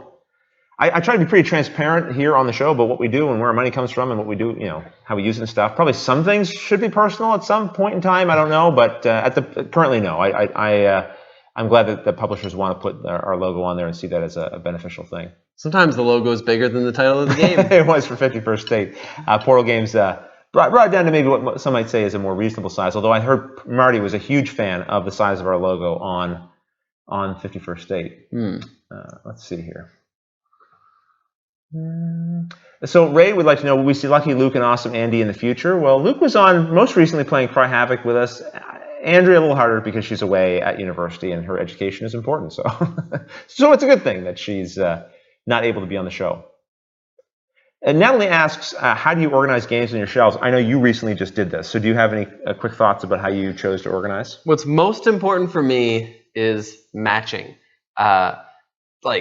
The boxes kind of need to line up. So if you're going to have bigger boxes, they kind of all need to be in a line. The medium boxes need to be in a line. And I would love to be able to match everything perfectly, but I just don't have the right number of certain types of games. Size, I would really like it if game publishers would start making all their boxes the same size. Yeah, I'd like to see like 3 standard sizes. Yes. The small box, the medium, and then the giant box. Yeah, you have to go big. Because if you're going to make maybe you could make it a little smaller, but just say, I'm going to make it the standard one just because, Pep wants his shelf to look neat. For Pep. Do it for Pep. Do it for the Peps. And if you decide to make a huge, massive game like Twilight Imperium, just don't even bother including it in a box. Put it in a bag so I can hang it in my closet, because otherwise it doesn't fit anywhere. Where do I put that? I like what Fantasy Flight is doing now. Instead of creating the bigger boxes, they're saying, okay, we're going to make this box the same size as our standard box, but we're going to go up, right?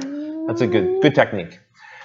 For myself, Twilight Imperium would only be this high. That's right. I follow the same thing. I try to just stack similar sized games. I don't have much organization, although I have a shelf specifically for all the small box games. Yeah, me too. And then I try to have a shelf for party games. So when I'm specifically looking for party games, I just kind of go to one area and look for those. Everything else is kind of a mishmash. Is that shelf covered in confetti? Party games, confetti. Gotcha. Any plans to bring in a special guest, this is from Trevor, for the gaming marathon that was unlocked in the fundraiser? In my opinion, the table banter dream team would be Rodney, Pep, and Z Garcia. I'd love to have Z on the show. He'd be fantastic. He's got great banter, and live shows are elsewhere anytime. His letter's too high, though. We have to go much lower down in the alphabet. Before we get to the Z's or the Z's? Before we get to the Z's, yeah. We are going to have a friend on with us. It would be a special guest to you guys, because someone you wouldn't know, but someone who's local here and a fellow gamer that we've approached. So we can play games with 3 players, I think might be the better mix. Yeah. Let's see. So Marty's saying that he can't wait because in 7 hours from now he will be running Watch It Played again. We'll be double checking the rules around that to see if he actually does have controlling interest in our show or not. It's possible. Well, I think if he donated 51% of the funds. Yeah, Marty, I'm pretty sure you would have complete control at that point. So if you want to do that, we'd be open to that possibility. Yeah, I mean, we would get a lot. We would very much upgrade. I think you could upgrade everything in your basement. You could get a new boiler that doesn't make noise. That's true. There are a few noisemakers in our basement. And Marty does say the first thing he's going to do is going to get us to go back to the Hulk pants set. So the purple tablecloth and the green screen background. I mean, I'll wear Hulk pants if that makes him happy. Probably makes some people happy. Marty, we're not going back to that. We'll have to talk. We're not changing the set in that direction. I'm sorry. Let's see. Hi, Kabuki Kid. Marcelo asks, either of us remember what the first game was we played together? I think it would have been Magic the Gathering, that first time I came to visit. You Because think that so? was the game we played, was Magic the Gathering that night. Was that the first thing we played, though? Yeah, that was the only thing we played that first time I came, was Magic the Gathering. Oh, we put a couple games on the table, didn't we? I don't think so. I think the first time I came, you invited me because you called people in for a Magic the Gathering night, I think. I remember the second time I came, for sure, I brought Small World with me and other things, but I felt like the first time we just played Magic. Either way, even if we did play other things, I think the first game we would have played was Magic, because I would have not launched a game on people I didn't know first thing. Yeah, and it was a magical experience for me. Eric wants to know, how do we meet and become such cool gaming bros? Well, we met through, I went to a semi-local comic book shop, 45 minutes away from here, and just asked, where are the gamers around here? And they said, well, there's some group in Montague that plays, and I think Pep is one of them. And my daughter, who was there at the time, was like, oh, I know Pep. I've been in a play performance with Pep. And so got contact information like that, through that, and then contacted you and said, sure, well, I'm having a game night. I'll get some people together. Why don't you come out? I was surprised too, because up until that, usually I invite a couple friends over at a time, and I say, hey, do you guys want to come out and play some Magic? This time, I invited literally everyone I knew who played games. Pep really put on quite a show. When I arrived, it was like a room packed out. 20 people there for the first night. I'm like, here's where all the gamers have been hiding in Tiny Montague. apartment too. I can't believe it. But it was a lot of fun. I had a great time. I was really excited after that. I felt like, okay, I found gamers and I found Pep. Brad asks, what Watch It Play video are you most proud of? I always, it's hard to pick a favorite because I like different ones for different reasons, but I'll try not to cop out on this one. The time I remember being most proud of something I had done would have been with Lord of the Rings, the Living Card Game. I've probably given that answer before, just because I remember in particular that game was something I was doing on my own. My kids were not involved in that one. They weren't going to be available. And it was me going, okay, I think I can still create content that's watchable, even if I don't have a whole host of people with me. And this was a game that sat on my shelf for a while because I felt like it was intimidating to me. And I was glad to be able to create a resource that hopefully made it less intimidating to others. And that was kind of the feedback I got. So that made me feel good. And for me, it was Onitama because it was the first one that You did totally, right? that I filmed all my own, set up on my own, did all the editing and everything. And it might be the shortest Watch It Play video we've ever. I think it's the shortest. You've got the record for that. Oh goodness, we're at time to get off the air, so now we have to go to quick answers. Yes and no. Are you ready? No. Okay. Are you ready? No. Okay. Brad asks, have you watched the Beyond Baker Street review by No Pun Included, and did you rehearse that cameo? No. No. Yes. Yes. No. You have watched it and you didn't rehearse it? Right. Okay. Yes. Sorry. Meeple up. Have more respect. Marty is the new owner, CEO, overlord of Watch It Played. No. Kabuki Kid, what rulebook made you laugh the most? The most humor injected into it? Oh, no. How do we answer yes or no to that? That's a great question. I want to actually answer that one. It would probably, for me, Galaxy Trucker. There's a quick answer. I can't think of the answer. Oh, Galaxy Trucker or Space Alert. One of those two Vlada games. That's like an ask on Twitter answer or something. Because I would love to answer maybe ask that one again in a future episode, maybe a little early on. Okay, I already answered Marty's nonsense on that one. William Greason, would you ever do a Watch It Played on Android Netrunner? Yes. Oh. We never know what the answer is going to be, but we can say. Marty is super trolling right now. Yes.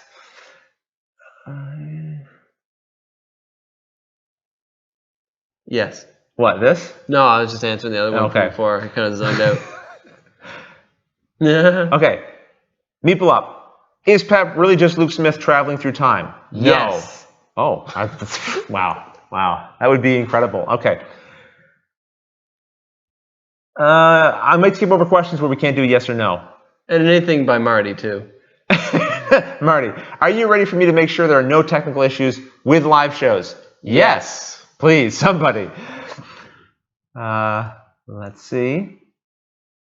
Brad Skeggs, what are some of the difficulties of doing a live show? Well, we demonstrate them every time we do one of them, I think. Yes. Okay, here's everyone playing Speechless, so we can skip down. If anyone asks questions in the middle of this, I'm sorry. You really shouldn't have done that. Oh, I think I saw one, too. Okay. Oh,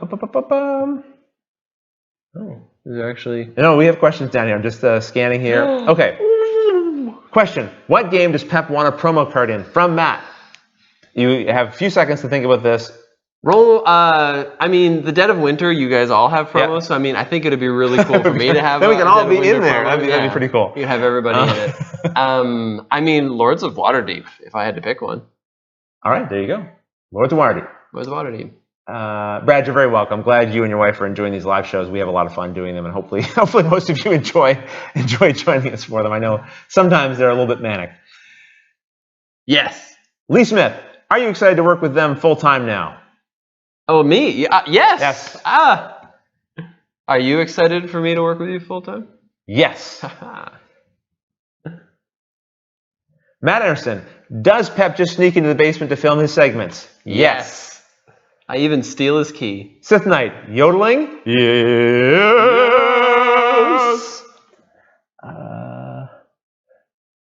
Brad Skaggs, will you use the timer in front of the camera? Yes. No. Oh. Andrew Smith, did I miss strike? No. All right, we've caught up. Thank you, guys. We managed to get to the end of the list. There's another one. Shirl23, do you ever play games with your wife? No. Yes. I don't have a wife. No, fair enough. Okay. Have I ever played a game with Christy, actually? Have I ever played a game with your wife? I feel like... Yes, you must have at some point in time. Some group party game maybe or something. I'll have to ask her. I'm not sure. I feel like we haven't. Guys, that's everything. We've done our... what do we usually do? 90 minutes? Yeah, we've done our 90 minutes here. Thank you for jumping in whenever you did, or if you stayed for the whole time, congratulations. I think originally we said these would be an hour, and they just ended up being 90 minutes. So you just buckled and said they're always 90 now. You were so unhappy with 60 minutes. So unhappy, and I just don't like you when you're unhappy. So I'll just quickly give everyone an update, because again, we have about maybe 6 hours left on the fundraiser right now. Before we sign off, I'll just let everyone know we are at 88.3K. That is phenomenal. Thank you, everyone. It's going to allow us to do, first of all, it's going to allow me to feed my family this year. Thank you so much. Paper school and some of those things are important that I have to do.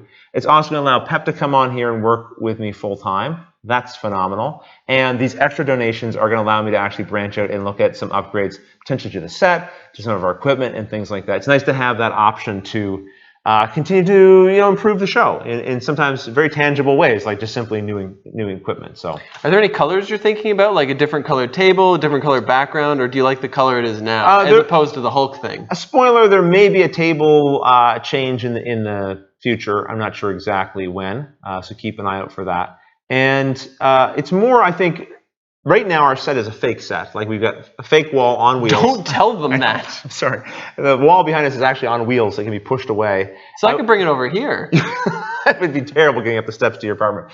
The thing I'd love to do is eventually, at some point in time, be able to actually finish that room, so it's a proper room to shoot in. We could bring the camera back as far as we wanted to, and you'd sort of be seeing a room as opposed to three sort of semi-floating walls there. Yeah, and also to have the floor done there would be great. So that the camera, as I pull it back, you actually see nothing but an unfinished wall and ceiling and rafters and stuff. So and that has been featured in a few videos. It has. Sometimes when you do your update. Yeah, I'm not ashamed to show what we shoot in there. It is really just my unfinished basement. But when I'm doing the instructional videos and gameplays, I prefer to give a more polished look if possible.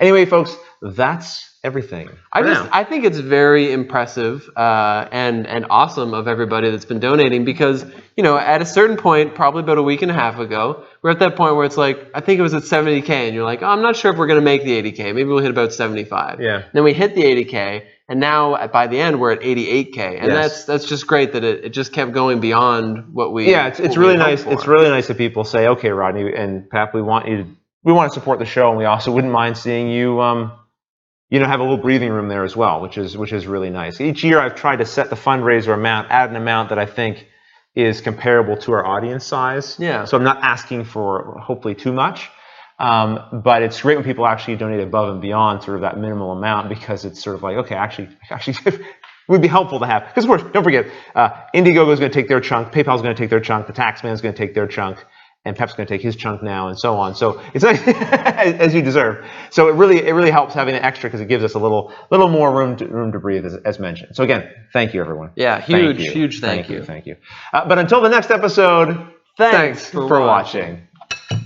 And play the outro song. Oh. See everybody.